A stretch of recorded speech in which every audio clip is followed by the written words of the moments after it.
And so for that model, there's not a North American model for that. You got to go to Denmark, those really radical Danes, where about 75% of their wind capacity is owned by farmers or co-ops. That's how they became the world leader in wind energy. And I know Ontario has some pretty progressive policies, but anytime it's, you just got to be owned local. You got to know how to fix it. And then our food. See, I brought this because I carry around my corn. My father, he passed away about 15 years ago, and he used to say to me, Winona, you're a really smart woman, but I don't want to hear your philosophy if you can't grow corn. That's what he said.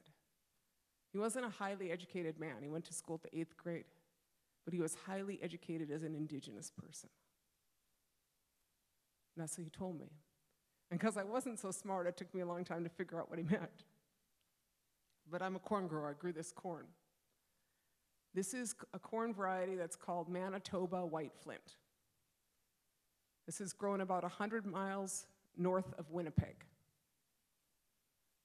When the corn crop failed in Minnesota and Wisconsin this year, our crop didn't.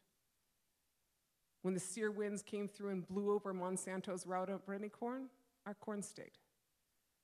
Because our corn is short, and it is drought resistant, it is frost resistant, and it is wind resistant. This is what we need to grow if we want to feed ourselves.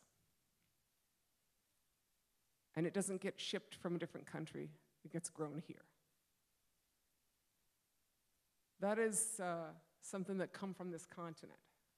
Originally from South America, but we are the northernmost corn growers in the world, the Anishinaabe. And growing this taught me a lot about how we were going to survive. And we're going to go. So I'm one of these people that does like you do.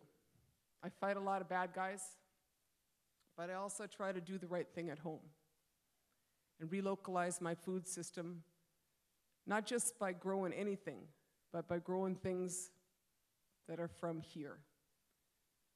This is our post-colonial food crop, and we like it. So in closing, I encourage you in your work. I encourage you to get out of the box of where we are. This month that we are in now, about to close, we call this moon in our Anishinaabe language, Banakweo Gizis.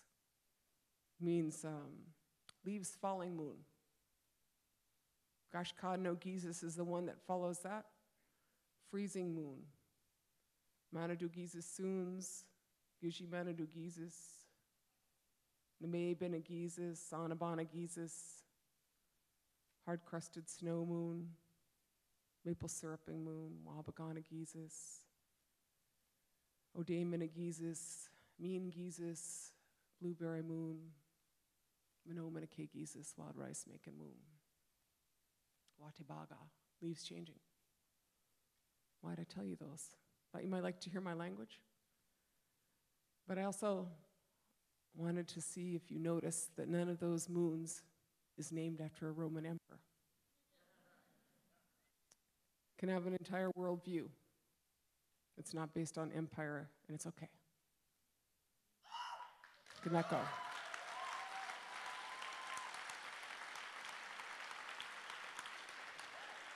Thank you, Miigwech.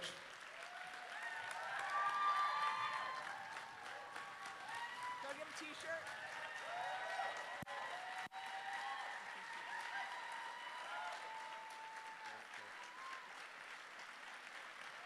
Cheered up twice.